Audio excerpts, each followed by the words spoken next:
Hi, so today a video about vitamin C because it's a very famous vitamin and I just want to clarify some things about it. I want to clarify things about synthetic vitamins, isolated vitamins and minerals, and liposomal vitamin. So let's go. Before we start, you can help me by putting a thumb up under this video and by subscribing to my channel. You will get notified every time I come out with a new video. I make at least one video per week about natural health and very often about digestive health. And you can visit my website, thecandidaslayer.com. I have a blog where I write articles regularly about natural health, about natural remedies. I have a course about how to heal your gut naturally. You can also buy private sessions with me. And yeah, I have also a Facebook group in English. So the links will be under the video in the description box. Okay, so just a quick history about vitamin C. How was it discovered? So first of all, so a lack of vitamin C deficiency leads to scurvy. Okay, and this was a very bad problem for a very long time, especially for sailors who used to die from scurvy, during their long trips. And for many years, people thought that it was a contagious disease because on the ship everybody would get sick one after the other. But then they discovered that it was actually caused by deficiency, by a vitamin deficiency in the 1920s, 1930s. So we know that lemons have healing effects for scurvy since the end of the 15th century. Jacques Cartier, who was a French explorer who explored the north of America, what is now Quebec, had all of his sailors dying from scurvy, and he used the advice of a local Indian who told him that to cure scurvy, you could just drink a tea made with pine needles. So he boiled pine needles and he gave this tea to his sailors, and they all recovered from scurvy.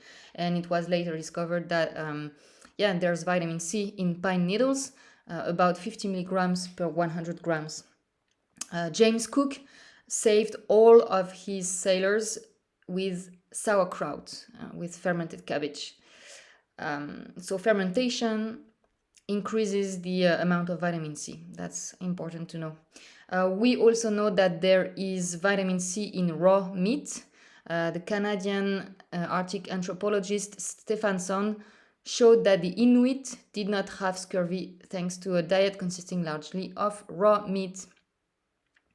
So many experiences were made on guinea pigs because, like us humans and some other animals like monkeys, so the guinea pigs cannot synthesize vitamin C from glucose. The last discovery about vitamin C was in 2008 when we discovered that, so it's a French university that discovered that humans can recycle part of the vitamin C in their blood. Okay, so what is vitamin C? There are two types of vitamin C: the real vitamin C, that is the natural vitamin C, and the synthetic vitamin C, that is ascorbic acid, that is made in a lab. Okay, so here on the left you can see how the natural vitamin C looks like. Okay, it's a complex. Okay, so it's not only ascorbic acid. Ascorbic acid, as you can see, is just a small part of the vitamin. It's the outer layer of the molecule. But there are other compounds in vitamin C, so we call them the cofactors, but they are as important as ascorbic acid. So you have vitamin K, you have vitamin P, you have an enzyme tyrosinase, you have vitamin J, etc. You have copper. So yeah, this is the main difference, because with the synthetic vitamin C, you only have ascorbic acid. You don't have these other cofactors. So every time you supplement with a synthetic vitamin or with an isolated minerals, you will become deficient in their cofactors. Why? It's because, for example, if you take synthetic ascorbic acid, because it doesn't come with, for example, copper, when you take pills of ascorbic acid, your body will need to take the copper out of your body, out of its reserves, to use the ascorbic acid that you're taking. So you are actually depleting your body from essential nutrients like copper, like vitamin K1, like vitamin P, every time you take ascorbic acid. So that's why it's very bad to supplement with synthetic vitamins and minerals. And you can see that when you look at the mineral wheel and the mineral and vitamins wheel.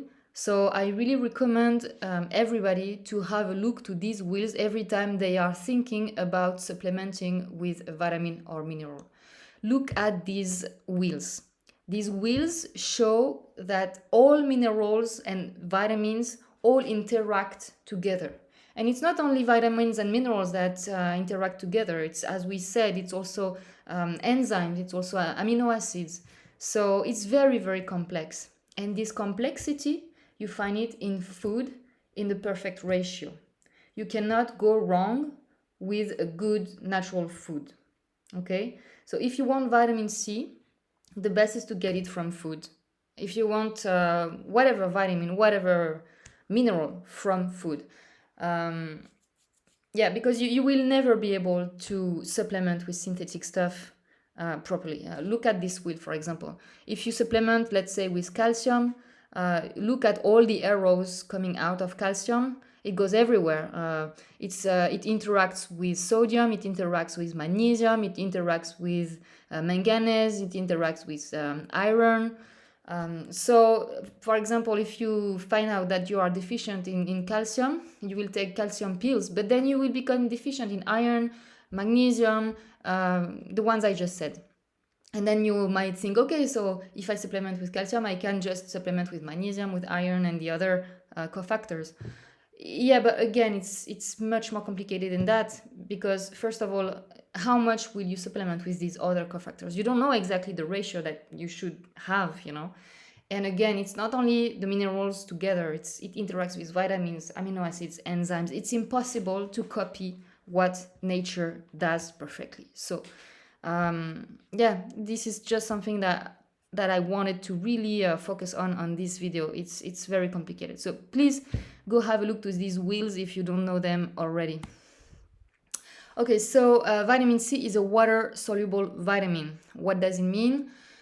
There are two types of vitamins, the water-soluble vitamins and the fat-soluble vitamins. So water-soluble vitamins, it means that it just gets absorbed through water. You don't need fat to absorb these vitamins. And fat-soluble vitamins, you need fat to absorb these vitamins. So water-soluble vitamins, you have vitamins B, all the B vitamins, and vitamin C. Okay. The fat-soluble vitamins, you have vitamin A, E, D, and K. Okay. So the other main difference between water-soluble vitamins and fat-soluble vitamins is that your body cannot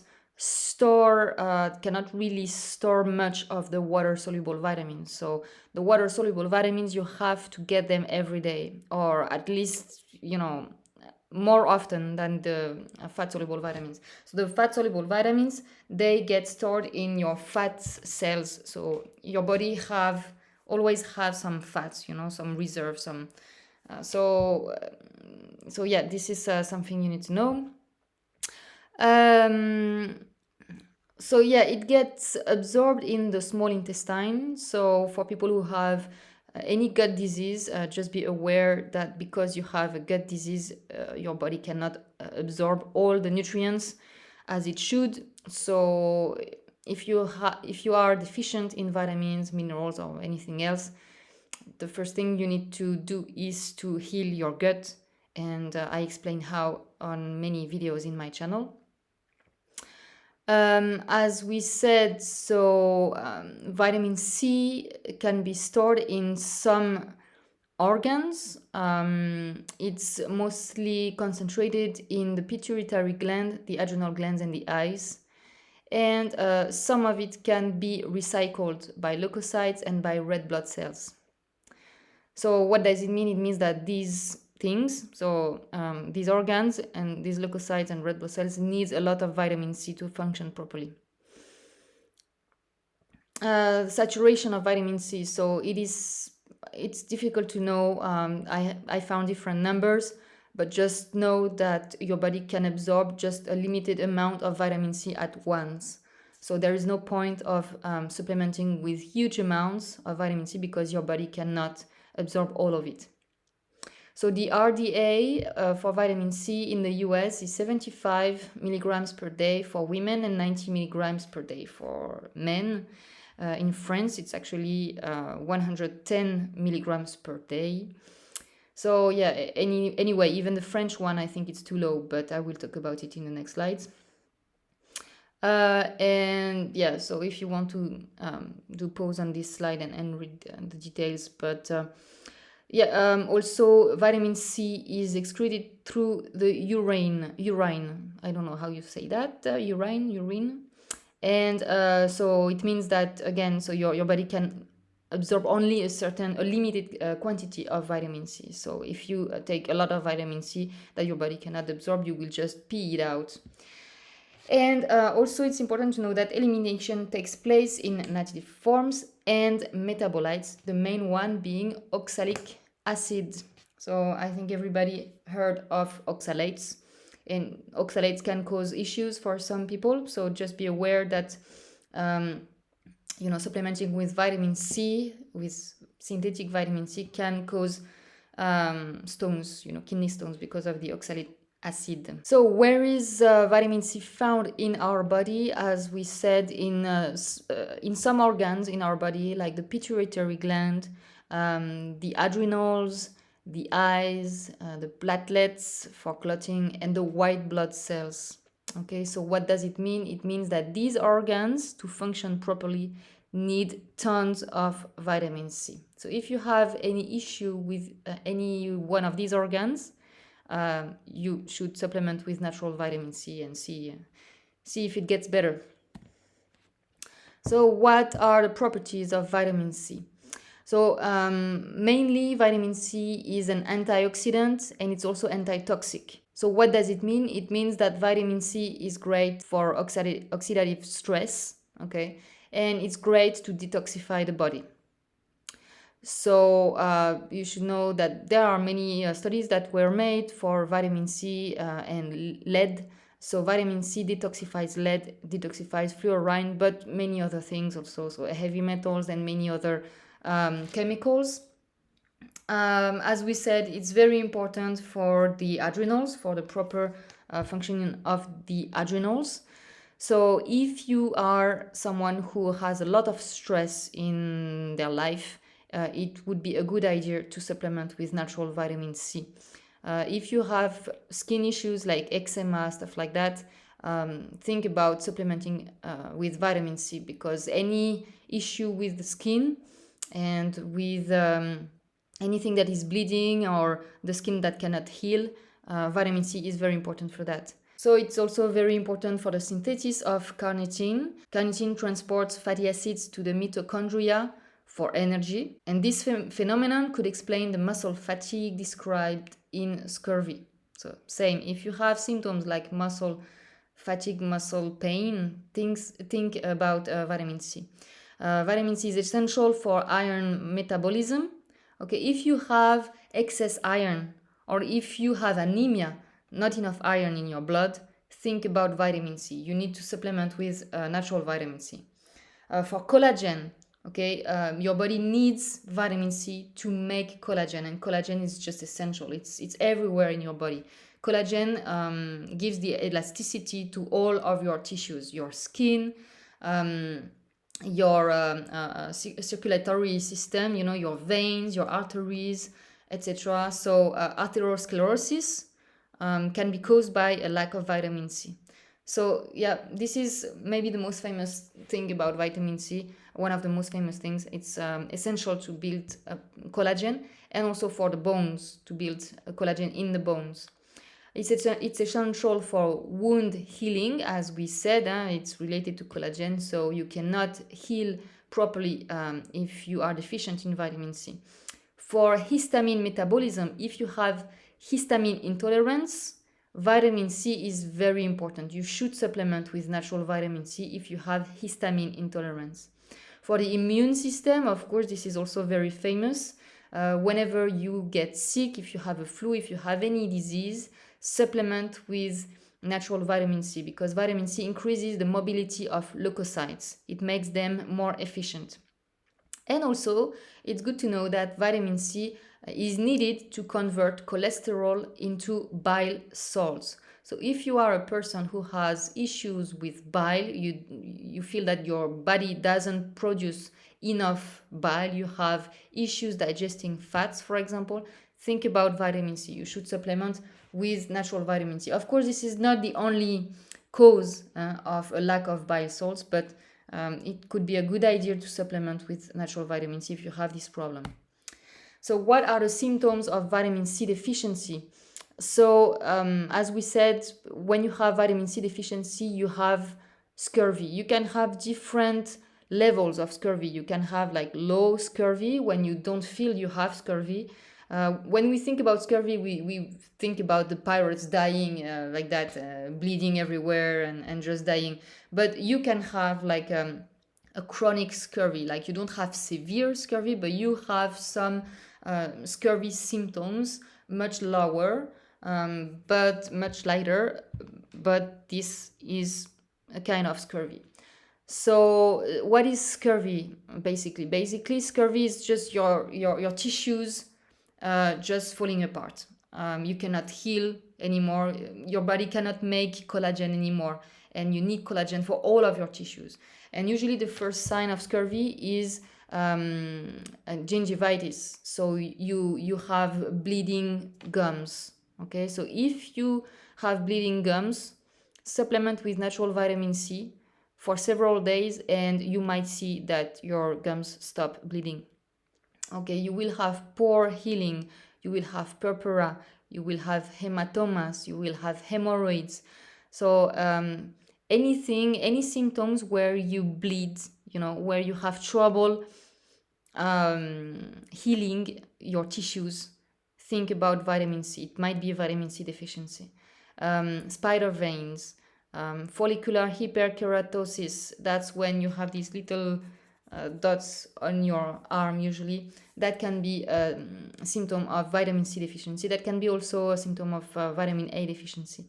Alopecia, joint pain, gingivitis, as we said, arteriosclerosis, altered dentin formation, tooth mobility. If you can move your teeth like that with your finger, think about vitamin C. You should supplement with vitamin C. Of course, it's not the only reason, and there are many other vitamins and minerals needed for dental health, but don't forget about vitamin C for that. Osteoporosis, brittle bone disease, because as we said, vitamin C is needed for the bones. Stress, adrenal fatigue. If you have adrenal fatigue, if you have a hard time overcoming stressful situation, you need to supplement with natural vitamin C. Mood disorders, muscle fatigue. Okay, these are the main symptoms of vitamin C deficiency. What are the causes of this vitamin C deficiency? So as we said, vitamin C is needed for many things, and among these things, it's needed to detoxify the body. So the more you poison your body with chemicals and heavy metals, the more you will become deficient, because your body needs tons of vitamin C to detox. Okay, so if you take chemical drugs, any drugs, I include the birth control pill in these drugs. So if you take chemical drugs, if you don't eat organic food, so you eat food sprayed with glyphosate, etc. If you have heavy metal toxicity, you will likely be deficient in vitamin C. Stress can cause vitamin C deficiency. digestive diseases because you cannot absorb your vitamin C properly. A poor diet where you don't eat fresh vegetables and fruits will give you issues with vitamin C. You will have vitamin C deficiency unless you eat most of your meat raw and you don't eat tons of refined sugars and flours and grains. Okay, so yeah, diet rich in refined carbs. Why? Because as we said, most animals, except humans and some other animals, most animals can synthesize vitamin C from carbs, from glucose. So in nature, vitamin C and glucose usually come together. So you could not, if you eat 100% naturally, you can't become vitamin C deficient. But if you eat lots of refined sugars and refined carbs, you have the glucose, but you don't have the vitamin C in there. And that's how you will become deficient in vitamin C, because your body needs vitamin C to process this amount of glucose. And also you can become deficient in vitamin C if you take synthetic vitamin C supplements, because as we said, vitamin C is a complex. So if you supplement with only ascorbic acid and not with the cofactors, you will become deficient in all the cofactors.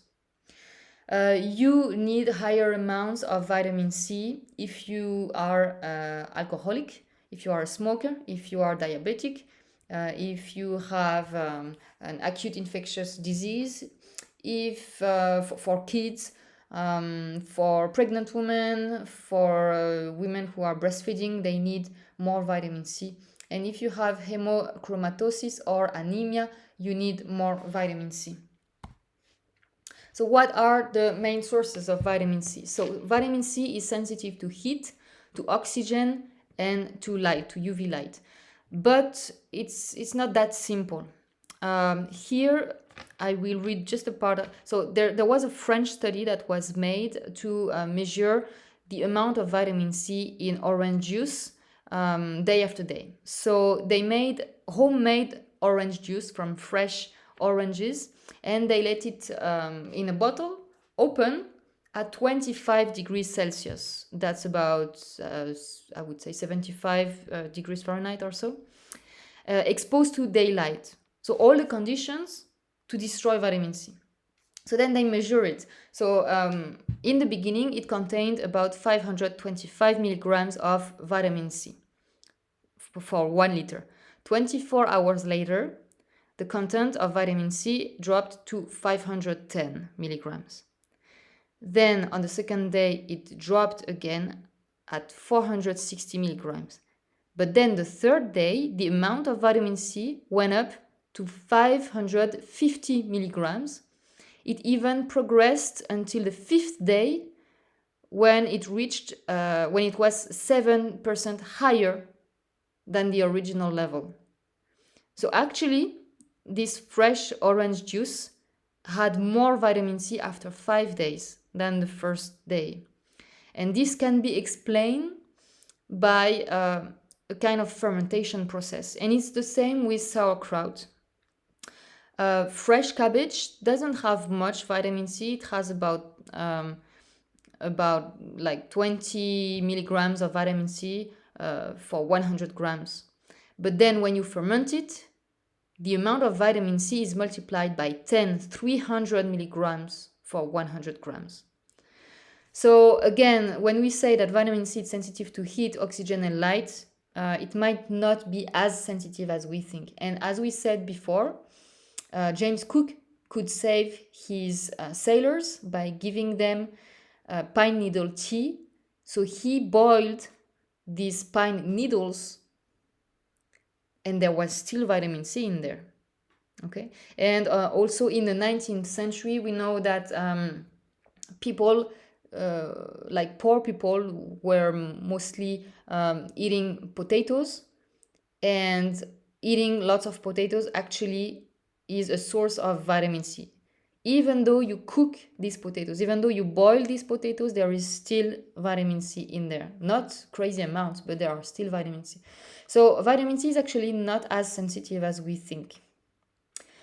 Anyway, so the highest sources of vitamin C, the highest foods in vitamin C. So the highest of all is the pituitary gland and also the adrenal glands. But unfortunately, it's not very easy to get adrenal glands or pituitary glands in your butcher shop.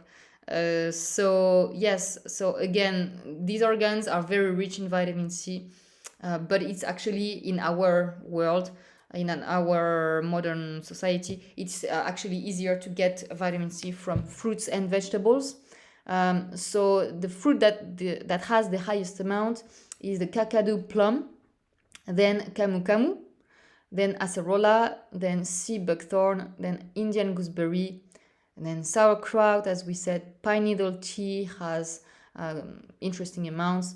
Oranges, lemons, raw meat, raw fish. So it was estimated that Inuits get about 60 milligrams of vitamin C per day by eating only raw meat.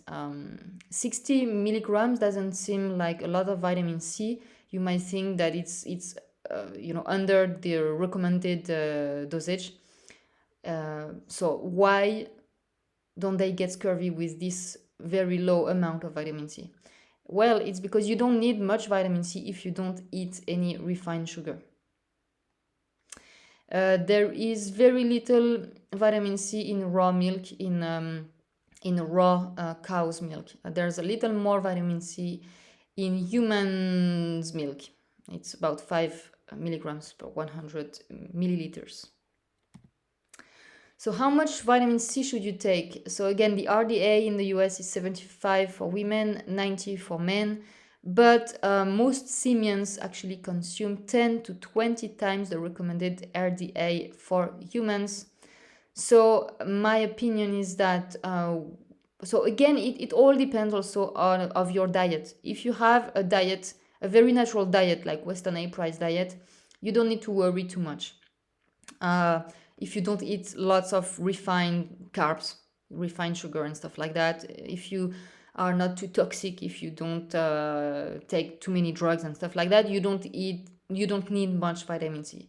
But otherwise, yes, you need a lot of vitamin C. So I like to recommend people to take about 500 milligrams of vitamin C. Again, it depends on your lifestyle.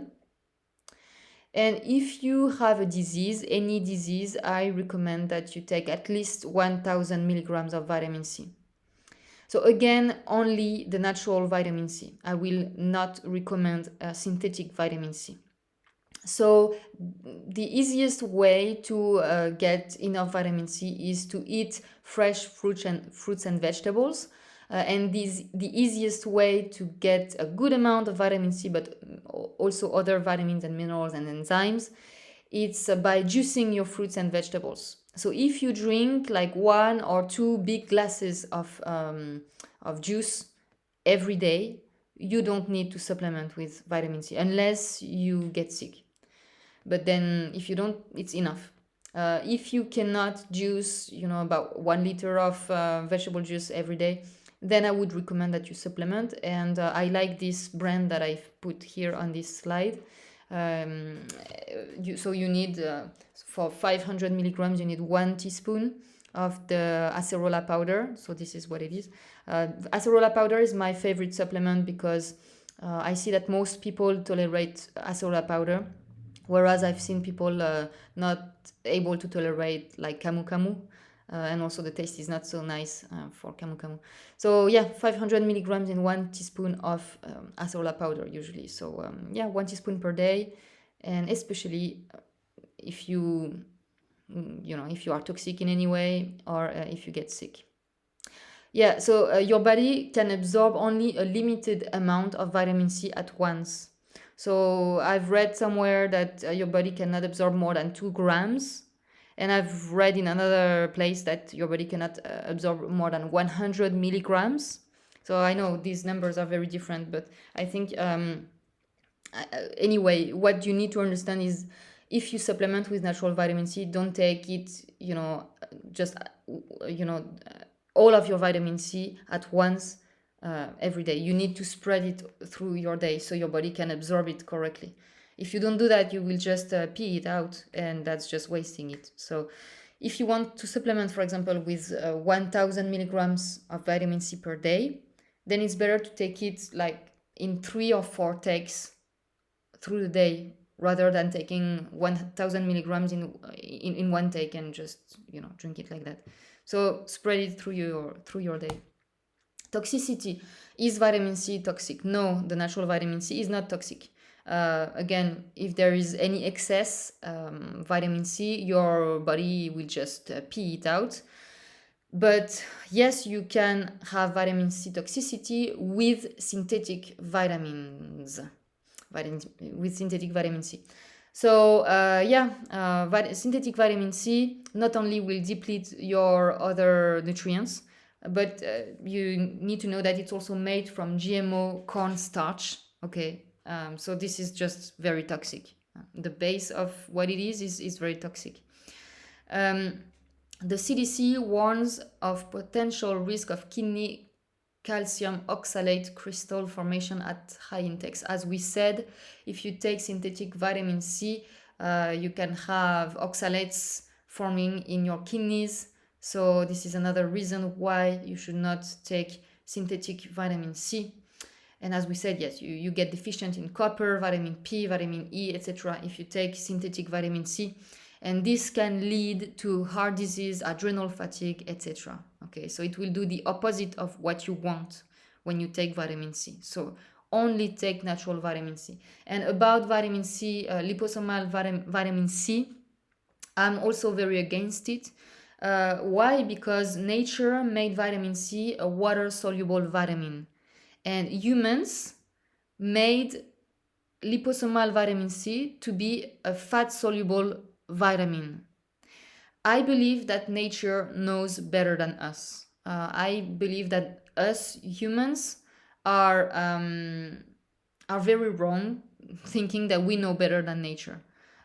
So yeah, vitamin C is a water-soluble vitamin. Vitamin C should be a water-soluble vitamin, and liposomal vitamin C is fat-soluble, and this is not a good idea. So yeah, then just keep it simple, generally for your health. Just keep it simple. Follow the principles of Weston A. Price. If you don't know him, I have a video on my channel about him. You can buy his book, Nutrition and Physical Degeneration, if you want to learn more about natural health and the relation between diet and health. So our ancestors had a perfect health. They were much stronger than us. And they didn't know the vitamins, they didn't know the minerals, they didn't need to know all of these details. They just ate natural food, and that was enough to be healthy. So yeah, I think this is important. In our modern day, we get lost in all the details. This vitamin, this amino acid, blah, blah, blah. We are dividing everything and focusing on very small things, and it makes things look very complicated. Like I think this is one of the goals of modern medicine, is that it looks so complicated that they just tell you, okay, don't try to understand, leave it to the pros. I don't agree with that. Health is very simple. They made it very complicated to keep us away from it, but it's actually very simple. So just follow our ancestors' principles, have a natural diet, stay away from any toxicity, from any pollution, and you will be healthy. Okay, so you can again visit my website, thecandidaslayer.com, if you want to learn more about my course and to read my articles. I see you in my next video. Ciao, ciao.